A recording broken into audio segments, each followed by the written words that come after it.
Samm Marshall shares uplifting stories and conversations with people making Johannesburg and the world a better place. We are indeed talking to people that are making Johannesburg and the world a much better place for existing, thinking, creating things that you and I don't really think about in the large degree. Not to say that you don't think, not to say that you're not a deep thinker, but some of amongst us operate at a different level, and it's our privilege to have a conversation with these amazing people and have a chat to them about how they see the stuff that they do and how it impacts us and how it builds this beautiful place that we call South Africa. Because as I've said, and you would have heard me say this, some of us have nowhere else to go. This is home. This is where we live. And this is what the show is all about, is about building South Africa. Now, public art has the power to shape our cities, tell our collective stories, and evoke deep emotion in those who engage with it.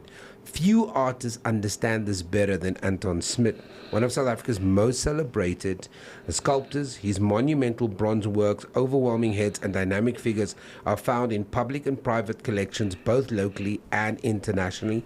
And it gives me a great pleasure to have him in studio, talk to us, to answer some of our questions. I'm sure he's thought about it. It's not even a difficult question.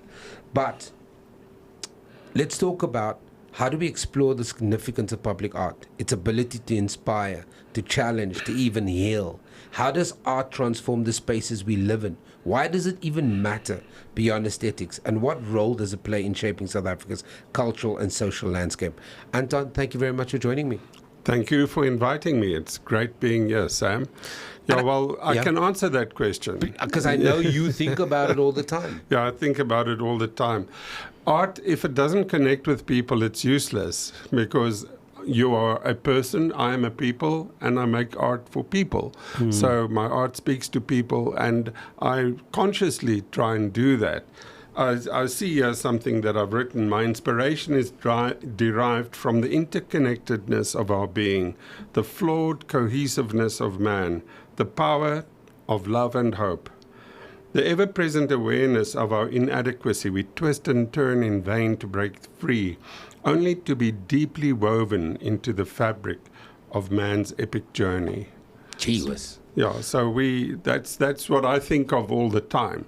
Is how to connect and communicate with people, because people feel pain.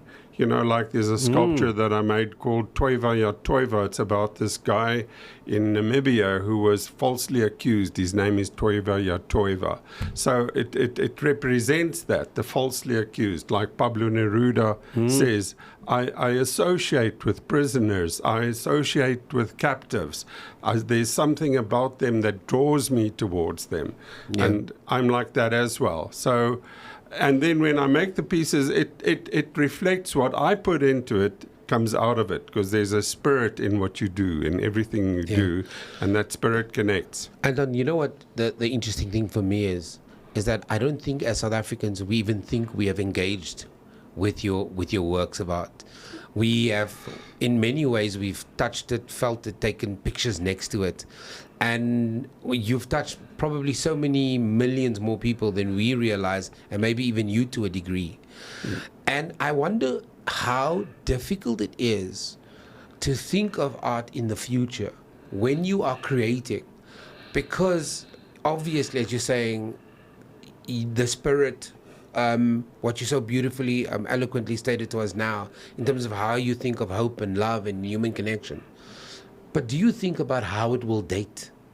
What would it be 15, 20, 30 years from now when you are around, if you're not around, if it just sits there? I've got experience of that, because art is timeless. Good art should be timeless. So I made sculptures 20 years ago that still resonate with people. There's a sculpture that I made that called Longing, and he's looking up, but his neck turns into like a very sharp object. And so this weekend, when I was talking at the Walter Sisulu Gardens, Botanical Gardens, the Botanical Gardens, where your art is, They're so beautiful. I mean, the gardens are so beautiful. It's amazing. You know, that. And then I pointed out that there was a point in this guy's throat, and it depicts that sharpness, that hurt that you feel in your throat when you really long for somebody. And the people just raved about that. They say, "Yeah, now I see." Because we didn't see it. I didn't even think of it like that as well. Yeah, a lot of people say, well, it helps a lot when you talk about the work as well. Unfortunately, it's like that. It should communicate completely without words. But we all at different levels. You know? We all at different levels. We all everybody's human. Yeah, at some point we engage with it differently, and then the other thing that we also do that we are maybe not cognizant of, we also engage with art depending on where we are socially and psychologically. We might be on the day not feeling the greatest, and then you see this thing, and sometimes it speaks to you in a particular way. Like a fantastic platform that I was given in 2022, and that's continued to this day, is Nelson Mandela Square just down the road here. And I every 6 months... I've seen your work there, Yes, my team is there at the moment, busy changing the sculptures, because we have an agreement with them, like every 3 months, 4 times a year, we change the sculptures there. Look forward to seeing what's coming up. Yeah, there's new stuff coming up, and we started off by putting up 8 big heads and painting them the landscape of Igoli. You know, like depicting the city on the sculptures, and giving a graffiti artist, George Mars, opportunity to do that. And we brought in kids and things, and the kids could mess around. They taught they're not allowed to touch sculptures. In this case, they didn't only were able to touch, they could even paint them. And it just works brilliantly. So I'm continuing that idea throughout this the country. I love that. Going to do something like that in Cape Town as well. The rawness of your work, right, has been written about, been thought about. The spiritual quality of your work, you talked about it yourself now. And I often wonder, my own art journey, I go to the Durban Art Fair, I go to the Mazars, the work that they do on a regular basis with artists. I've been fortunate enough now to interview. In my previous job, I was the host of the morning show, and I had up-and-coming artists. 2 weeks ago, we spoke to the CEO of Aspire Art in terms of what art should be from an investment perspective.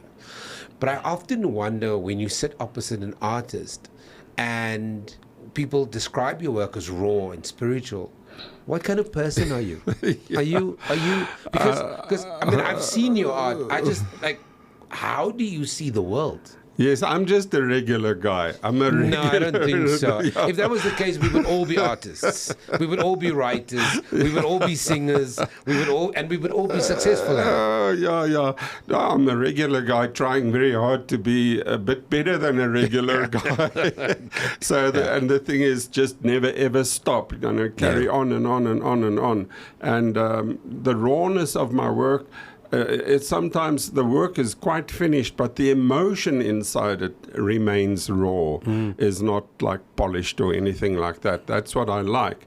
And perhaps you are familiar with one of my favorite works called Faith, which is a man standing on the balls of his feet and looking up towards heaven. You know, so I believe that you have to be connected to God to be able to really be a human being. You need to know your Creator.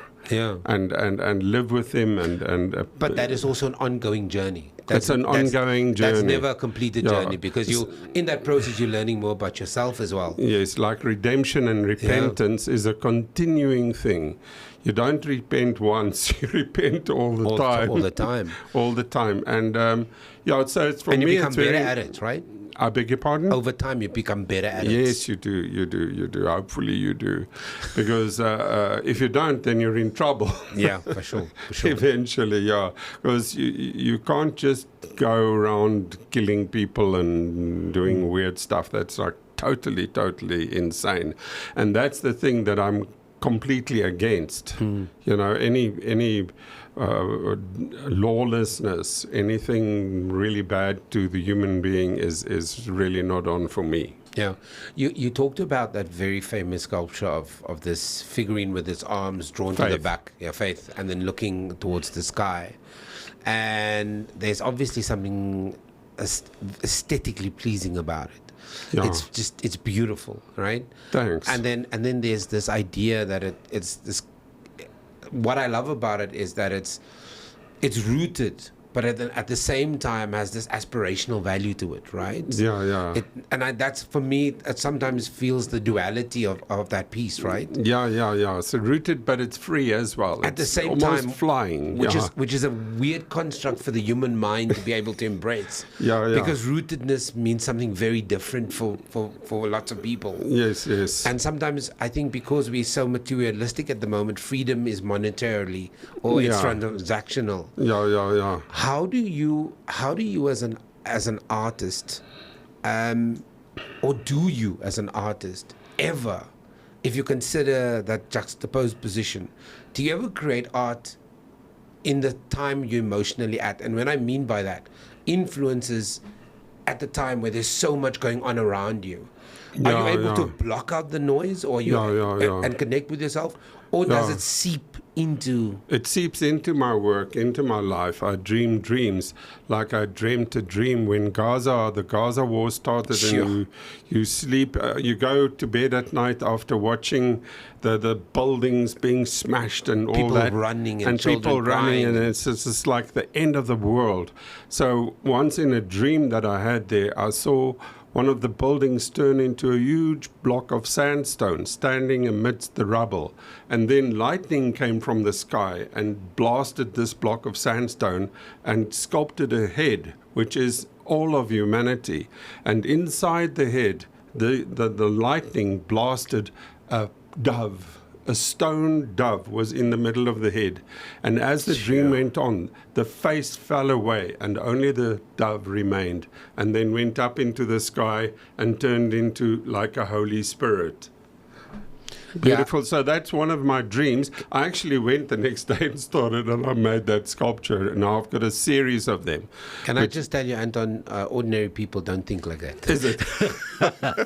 So I can't say I'm an ordinary guy. I'm sorry. You've just described stuff that ordinary people don't think about. So you've just debunked yourself. Sorry. Yeah. You've just destroyed this idea that I'm an ordinary person. It's like the guy walking down the street and another guy in New York and comes towards him with a violin and asks him, so how do I get to Carnegie Hall? And he says, practice. So that's how you do what I do. You practice. Don't stop. That is beautiful the way you describe it. That is absolutely. I can't even imagine how you then go from that kind of dream. And obviously, it stirs emotions in you, and then you start working on this piece, and then do you have to make peace with? I mean, the Gaza thing is, depending on who you speak to, there's so many different voices. People are pro, people are against, people are for, people are not. Mm-hmm. And then you see this vision in the midst of all that chaos. And then do you go on your own journey of healing, acceptance, reconciliation as you carve that? My personal journey. Or does it make more? Does it raise more questions as you create this? It doesn't. It actually satisfies me that I could, in any way, make one image out of all that chaos. That's worth it. Because it's crazy. Yeah, because it's totally mad. And here comes this dove, the peace dove. So it's a unique thing, and I did not control that. It came to me. Perhaps it came to me from God. Yeah. I don't know. How do you see these three words, which has also been used to describe your work? How do you see these three words coexisting, and could they potentially coexist? So I always believe that war and peace is the result of each other. They can't coexist. No. There's no real balance in that regard, and maybe post that there is balance. But in order sometimes to have peace, you might need to have war, and after war, peace definitely comes. But how do you see these three words together? Suffering, reconciliation, and glory. Sure, yeah. Suffering, like for me, I'm a Christian, so the biggest suffering that I could experience is Christ on the cross. He didn't do anything bad to anybody, but they crucify him. This is the greatest suffering that you could ever imagine. And then reconciliation, meaning that he actually stood up. So that's the difference between somebody that believes that and doesn't believe that. I believe that. And then glory comes after that. So that is what all Christians hold on to, is that suffering, reconciliation, glory. So it is the process that follows each other. They can't coexist. They can coexist. They one thing going from one to the other. So it's a progression. It's a progression. Yes.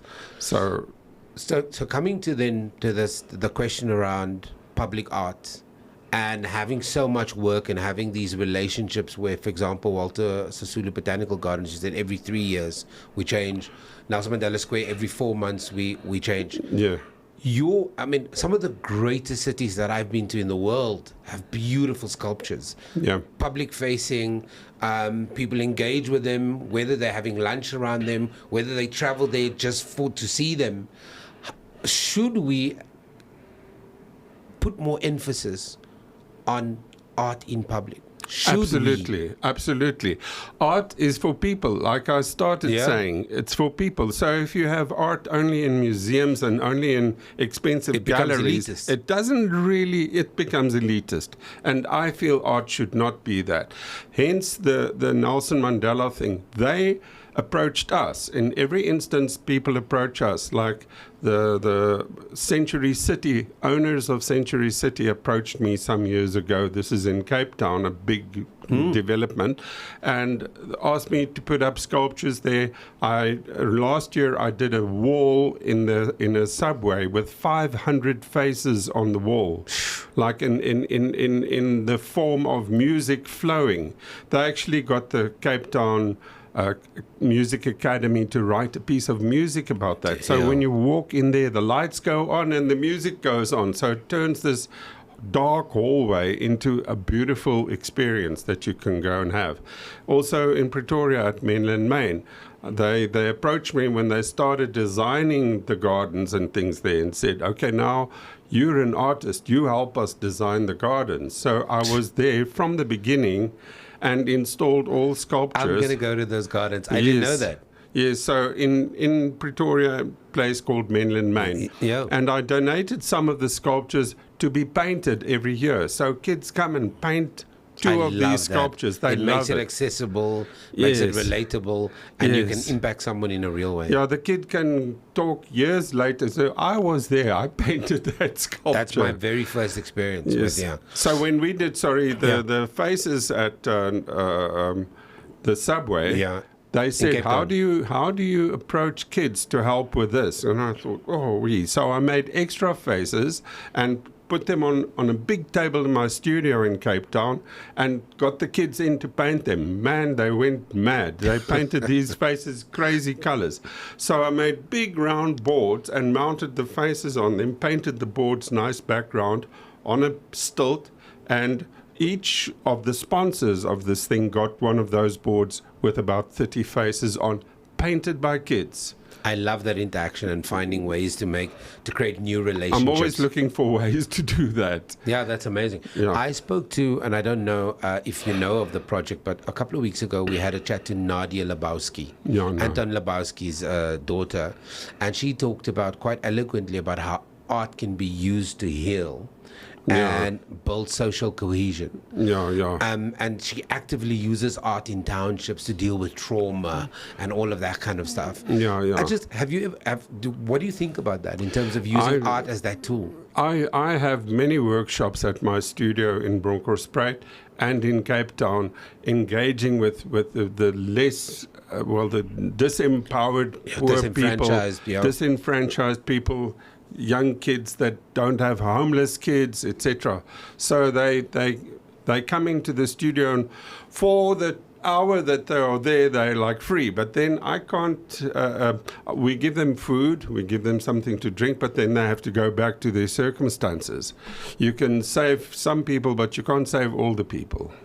But that has we try. It has a real power. Thank you. We're running out of time. I want to ask you a final question. Just in terms of, your journey, what is next for you? And I know it's a silly question because you're celebrated, you're world renowned. And I know it's a kind of a question you always ask people who are at the start of their career, but do you always think of what is next? I have to think of that all the time because the projects that we do take 6 months to a year to complete. At the moment, I'm busy with a big art project in Taiwan. The Taiwan government approached us and asked us to do a big project at the East River Valley thing, whatever they have there. And we're busy negotiating with them, telling them how it can be done. Because they have to prepare most of the stuff, or actually everything there. So the preparation, the nitty-gritties, all the little bits of stuff that needs to be done to get it right, they do for us in advance. So we're busy with that. We're busy with, we did a big art park in England called Leonard's Lee Lakes and Gardens. That's coming off at the end of the year, and then it's going to Santa Barbara, California, possibly the winelands there, because is that the Napa Valley? The Napa Valley area, yeah. Because we have a collector who has bought all these pieces, and he's going to take them there. And we didn't know that he's going to take them there because I think he said to me, I don't think these people have art in their wine valleys like we do in South Africa, like Graaf del Air. We have a lot of sculptures there. We have at Lawrenceburg. We have at Franschhoek in Grand Provence, we have lots of sculptures there. So wherever I go, I leave a trail of sculptures. That's amazing. Yeah. That's amazing. And I have to just say that I've been to all those places that you talk about, and I've seen your art there with my family. So really, thank you very much for joining us. What a great conversation. Anton Smit, one of South Africa's most celebrated sculptors. His monumental bronze work, overwhelming heads, and dynamic figures are found in public and private collections, both locally and internationally. And I promise you, you have interacted with his art. You might go back and say, I was there last week at Botanical Gardens. Well, that's the gentleman who is changing the way we see art in public spaces, and he's helping to shape our cities and also in many ways tell our collective stories. Okay, so wrap up the show. Paul Angel is next. It was a great show. I feel so empowered for talking to such amazing South Africans doing amazing things. And this is what we have to do. This is the mandate of this show. We highlight, spotlight amazing South Africans and Africans who think about building this country we call South Africa. Because for many of us, this is the only place we can call home. So remember, be good, do good.